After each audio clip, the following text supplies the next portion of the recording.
I was super inspired तुम्हारे पापा से बात करके, और उनकी जो हार्डशिप्स के बारे में उन्हें बताया, जो उन्हें तकलीफें देखी, जिसके थ्रू वो गुजरे और तुम्हें पढ़ाया, मैं वो जानना चाहता हूँ। सर मेरा फैमिली बैकग्राउंड एक लोअर मिडिल क्लास टाइप का है सर। मेरा जो इनकम का सोर्स है सर, मेरा घर का जो जैसे कि चल रहा है सर, वो सिर्फ पापा हैं और मेरे भैया हैं सर। और फिर पढ़ाई जैसा चीज मतलब मेरे घर में जैसे कि नीट और जेई का ये बहुत बड़ी बात थी सर। लेकिन मेरे दादाजी ने पापा को जैसे कि हमेशा से बोलते रहते, तुम नहीं पढ़ा तो अपने बेटों को पढ़ाओ। तो ये जो बात थी वो पापा ने मतलब दिमाग में हमेशा रखा और उन्होंने सब कुछ मतलब गांव पे लगा दिया। मेरे बहुत मतलब मेरा जो बहुत सारा खेत था सर, उसका ज्यादातर हिस्सा जो पढ़ाई का खर्चा था मेरे और मेरे भैया का, उसमें सर चला गया। वो उसको बेचना पड़ा सर, क्योंकि वो अपने इनकम से, वो अपने सेविंग से हम लोगों को जो है इतनी महंगी पढ़ाई अफोर्ड नहीं कर। मेरे भैया IIT का प्रिपरेशन करने गए पटना। वहाँ पे जो प्रिपरेशन होता है IIT या नीट का, वो इंग्लिश मीडियम में होता है जनरली, तो उनको बहुत प्रॉब्लम फेस करना पड़ा। तो मैंने उस टाइम से ये डिसाइड कर लिया था कि मुझे भी इंग्लिश मीडियम में पढ़ना स्टार्ट कर देना चाहिए, क्योंकि मेरे पापा मुझे कोई यहाँ पे प्राइवेट स्कूल अफोर्ड नहीं कर सकते थे।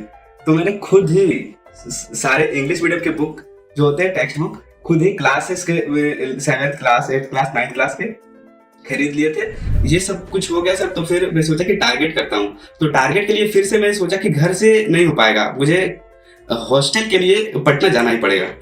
तो मैं क्या किया, हॉस्टल के लिए पटना गया। वहां पे एक मेरा दोस्त था सर, उसने बताया कि एक नीट एकलव्य, जेईई एकलव्य दोनों होता है, तो ये वेदांतु का एक प्रेस्टिजियस बैच है।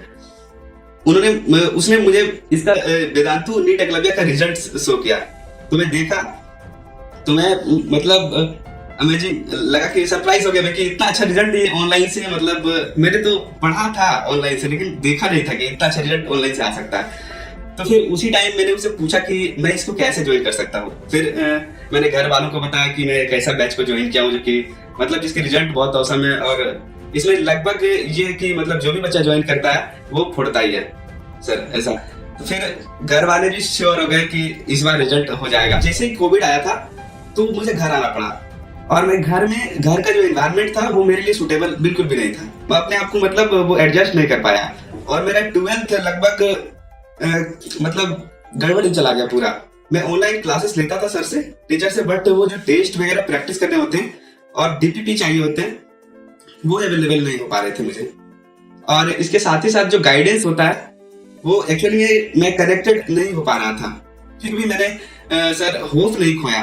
एक मेरे लिए सबसे इम्पोर्टेंट वर्ड है ये सर, होप, क्योंकि यही मुझे मतलब शुरुआती से ना एक, मैं हमेशा कुछ भी कंडीशन रहता है तो मैं ये सोचता हूँ कि मतलब चाहे कुछ भी हो, मुझे बढ़ना है, आगे बढ़ना है। भले ही मैं दौड़ नहीं पाऊँ तो चलूंगा, चल भी नहीं पाऊँ तो मैं रहूंगा, लेकिन आगे तो बढ़ता ही रहूंगा हमेशा। राहुल, जहाँ तुम पहुंचे हो, आई थिंक तुम्हारे पापा इतने खुश है, मेरी बात भी उनसे, इतने प्राउड फील कर रहे हैं, इतने खुश है, ठीक है, क्योंकि जिंदगी में कोई पैसा वो नहीं खरीद सकता जो तुमने आज किया। Yes sir. तो ये तो बहुत ही गजब की बात है राहुल।